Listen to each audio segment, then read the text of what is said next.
Herkese merhaba. Bilinmesi gerekenler kanalına hoş geldiniz.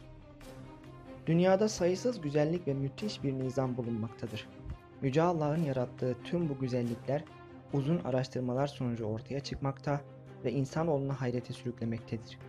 Bu eşsiz güzelliklerden bir tanesi de hiç şüphesiz dünyanın en büyük ormanları olmasıyla ün kazanan ve sayısız canlının yaşam alanını oluşturan Amazon ormanlarıdır. Güney Amerika'da yaklaşık 5,5 milyon kilometre karelik bir alanı kaplayan Amazon ormanları, Türkiye'nin 7 katı büyüklüğünde olup Brezilya, Peru, Kolombiya, Venezuela, Ekvador, Bolivya, Guyana, Surinam ve Fransız Guyanası olmak üzere 9 ülkenin sınırları içerisinde bulunmaktadır. Bu ormanların %60'ı Brezilya'da yer alıyorken %13'ü Peru sınırları içerisinde yer almaktadır. Geriye kalan kısım ise saydığımız diğer ülkelerde bulunmaktadır.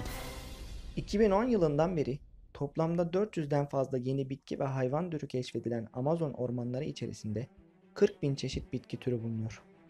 16 bin çeşit ağacın bulunduğu ormanda yaklaşık 390 milyar tane ağaç olduğu tahmin ediliyor. Fakat bu ağaçlardan bazılarının normallerinden farklı olması dikkat çekiyor. Her yeri mucizelerle dolu olan Amazon'u araştıran bir ekip, ormanın derinliklerinde aynı türe ait olmasına rağmen normalinden %50 daha büyük olan bazı ağaçlar keşfetmiştir.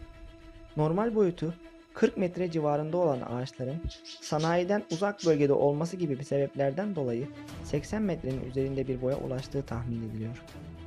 2,5 milyon böcek çeşidi, 2000'in üzerinde kuş çeşidi ve memeli hayvan, 2200 çeşit balık, 130 bin civarında omurgasız canlının bulunduğu Amazon ormanları, dünyada var olan canlı türlerinin yarısını içinde barındırıyor. Dünyadaki tüm kuş ve balık türlerinin 5'te biri Amazon ormanlarında bulunuyor. Burada yaşayan canlılardan en dikkat çekici olanları yaklaşık 2 metre yüksekliğinde, 4 metre uzunluğunda ve 150 kiloya yakın ağırlıkta olabilen ve domuza benzerliğiyle dikkat çeken capybara, büyüklükleri 6 ila 10 inç uzunluğunda olan, kuyruğu 12 ila 15 inçe kadar uzayabilen, haberleşmelerini koku ve şarkılarla sağlayan altın aslan tamarin, derisi çoğunlukla kireç yeşili olmasına rağmen yarı saydam olan, dikkatli bakarsanız karın rengini, ciğerini ve diğer organlarını net bir şekilde görebileceğiniz cam kurbağası, olgunlaşmış meyveleri toplamak için 5 inçlik uzun dillerini kullanan, çiçeklerin nektarını içmeyi çok seven, ağaçların üzerine yapışarak yaşayan ve gece yaratığı olarak bilinen kinkacular, aposematik renklendirme adı verilen, avcıları engellemek için kullanılan altın, sarı, kırmızı, bakır, yeşil, siyah veya mavi gibi sayısız renkte gelen, canlı, çekici görünebilen ve bazı türleri ölümcül olan zehirli dart kurbağası, günde 10 saat uyumayı ve sadece gerektiği kadar hareket etmeyi seven, bedenlerinin yediklerini sindirmesi bir ayı bulan, ana diyeti çoğunlukla sadece 10 ila 12 inç uzunluğunda olan dili tarafından çiğnenmiş yapraklar olan ve tembelliğiyle meşhur slothlar örnek olarak gösterilebilir. Dünyanın en büyük iki nehrinden biri olan Amazon Nehri bu ormanın içerisinden geçmektedir. 6400 kilometre uzunluğundaki Amazon Nehri'nin taşıdığı su miktarı Mississippi, Nil ve Yangtze nehirlerinin taşıdıkları suların toplamından fazladır. Tüm dünya nehirlerinin taşıdığı suyun yaklaşık %20 veya %25'ini taşıdığı tahmin edilmektedir. Denize döküldüğü Atlas Okyanusu kıyılarında genişliği yaklaşık 240 kilometreye kadar ulaşmaktadır. Bu müthiş derecede büyüklüğe sahip olan suda birçok yaratılış harikası canlı da yaşıyor. Boyları yaklaşık 1-2 metreye kadar büyüyebilen, oldukça iri dişlere sahip olan ve vampir balığı olarak bilinen payaralar, dünyanın en büyük nehir balığı olarak kabul edilen 3 metre uzunluğunda ve yaklaşık 200 kilo ağırlığındaki arapaymalar, gezegen üzerindeki en tehlikeli canlılardan biri olan ve kamuflaj yeteneğiyle dikkatlerden uzak kalarak en savunmasız anında avını yakalayabilecek olan siyah timsah, bu suda yaşayan ilginç canlılara örnek olarak verilebilir. Dünyadaki tüm yağmur ormanlarının yarısından fazlasını Amazon oluşturmaktadır. İnsanlar ve diğer hayvanlar her saniye düzenli solunum yapmak için yağmur ormanlarının var olmasının gerektiğini bilmelidirler. Yetişkin 40 insanın verdiği karbondioksiti Bir ağaç yaklaşık 1 saatte oksijene dönüştürebilmektedir. Bu sebeple Amazon ormanlarının dünya için hayati derecede öneme sahip olduğu unutulmamalıdır.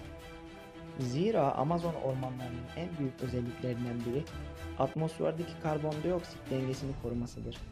Bu koruma ise dünyamızın ekosistemini dengelemektedir.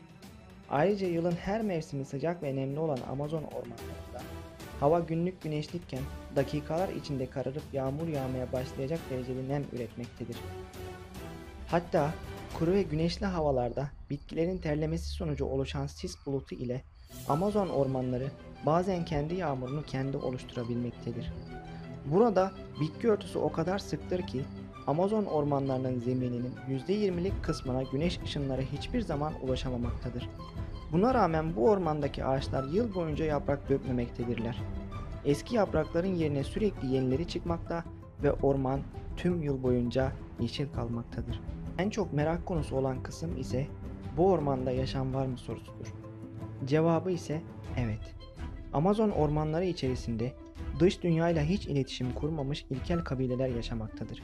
Aynı şekilde dış dünyadaki insanların da Amazon ormanlarında hiç ayak basmadığı, hiç keşfetmediği yerler bulunmaktadır. Burada yaşayan en büyük kabile Yanomamiler olarak bilinmektedir. Amerika kıtasının keşfedilmesinin üzerinden 500 yıla yakın süre geçmesine rağmen hala tamamı keşfedilmemiş olan yerli halkların en büyüğü olan Yanomamiler, dış dünyayla bağlantı kurmamış şekilde bu ormanda kamplarda yaşıyorlar. Onları tespit edenler ise bu bölgede izinsiz maden avına çıkan İspanyollar olarak bilinmektedir. Burada yaşamlarını devam ettiren kabileler, dış dünyadaki devletlerden ve yaşam şekillerinden habersiz bir şekilde hayatlarını sürdürmektedirler. Her şeyi ortak iş bölümü olarak yapan bu kabileye mensup insanlar, birbirlerinin hayatlarına saygı duyarak yaşamlarını sürdürüyorlar.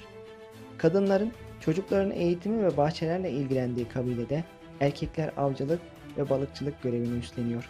Yaklaşık 14.000 kişiden oluşan bu kabile, hayatlarına kendi imkanlarıyla yaptıkları sığınaklarda devam ediyor. Geleneklerine de sıkı sıkıya bağlı olan bu kabileler, bu durumu devam ettirebilmek için ellerinden gelen gayreti de gösteriyorlar. Videoyu buraya kadar izlediğiniz için teşekkür ederiz. Bizimle birlikte dünyadan daha fazla ilginç bilgiler öğrenmek için videomuzu beğenip kanalımıza abone olabilirsiniz.